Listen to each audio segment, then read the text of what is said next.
Okay, so what issues do we face as progressive Muslims? We ended up with a laundry list of different things, but so the first two sort of go together: the acceptance with close family and friends, but also finding friends that are like-minded. No spiritual home, so that was also mentioned by some of our people earlier. Feeling disconnected or having the two activities of activism and your politics not going along with the place you worship. The two activities of worship and activism not coming together. Let's see.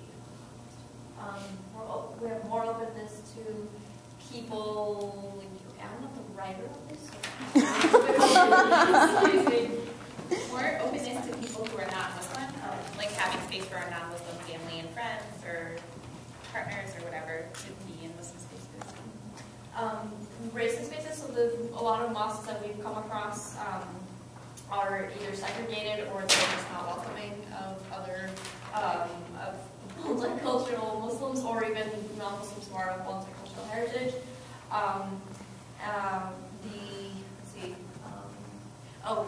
Progressive Muslims don't necessarily want to be gender segregated in the mosques, and we have a lot of issues with that. Or some of us do, or many of us do.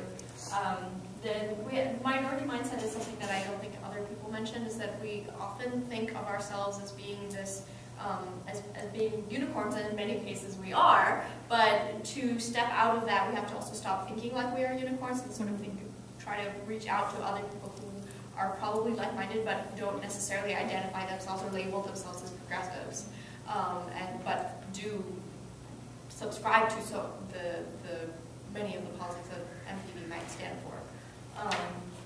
And then if we're more, this is a question that we posed, if we're more tolerant in general as a Muslim community, then how come we don't have more Muslims on our team? So this was an issue that I think,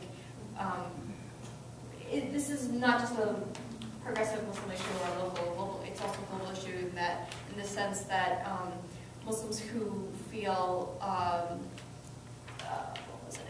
so Muslims who are fairly open aren't necessarily able to connect with others who are open, and how come there isn't this shared dialogue going on? How come there isn't we can point to a Salafi or conservative kind of mosque or movement or and so on and so forth, but there isn't necessarily a cohesive, progressive one that like many social movements. Yeah, like many social movements that you can't point to and say that this is a mass movement of all these progressive Muslims. So specifically local issues that we came across. Racism in schools. In schools, this occurs, I guess, depending, and is more or less more prevalent in some communities than others. But we felt that was a very local issue that local communities can target themselves. Not always having allies to speak with on the local level.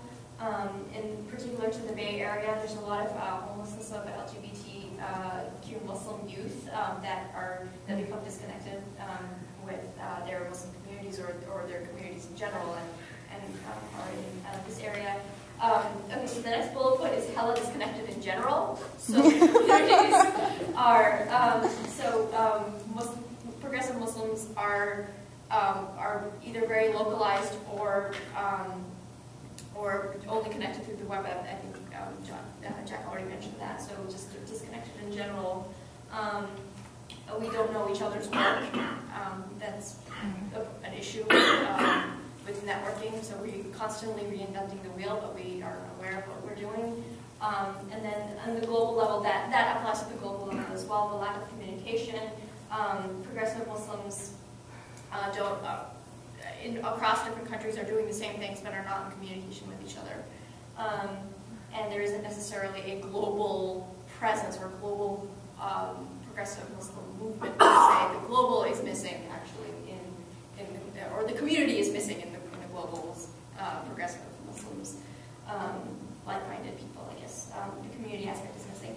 So and then the last one was progressive Muslims may or progressive folks rather, people may disidentify with Islam altogether because they may subscribe to a particular social justice cause, or through their own experiences of oppression or persecution might disidentify with being Muslim altogether and secularize themselves.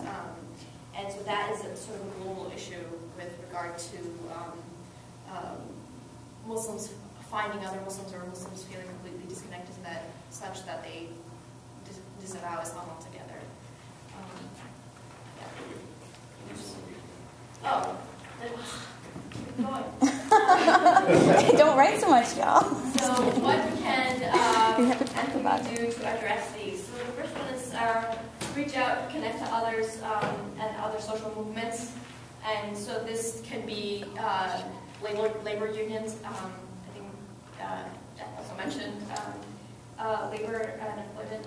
So this can be labor unions, this can be other interfaith groups, this can be any other structure that is already in place that deals with a lot of the issues that MPV may care about.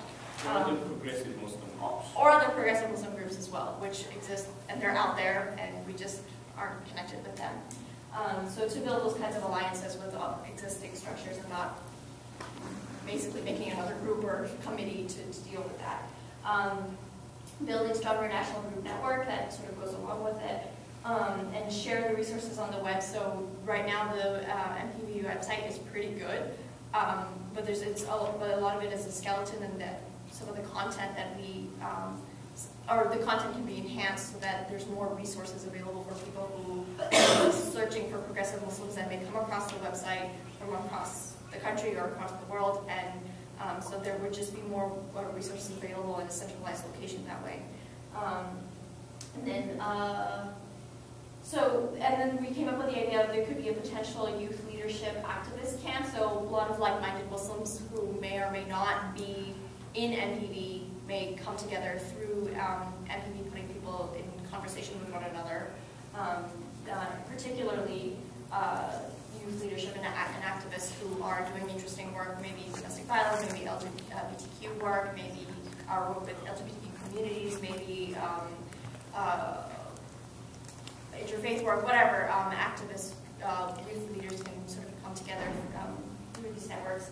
And then share community organizing resources, how to build local Muslim community.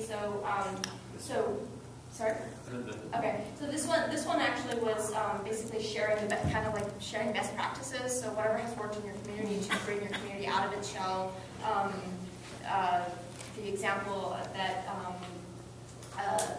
we were talking about was the Toronto Mosque, which is sharing its resources, putting all of its created this sort of open, safe space, Jummah, and open community congregation that is welcoming of Muslims of all kinds, and they are sharing their best practices by broadcasting their Jummahs, by sharing their resources, what has worked in their community, etc., with other communities. And so going after that model, sharing best practices either through the website or through these in meetings and so on and so forth, that kind of conversation can be very productive for future use.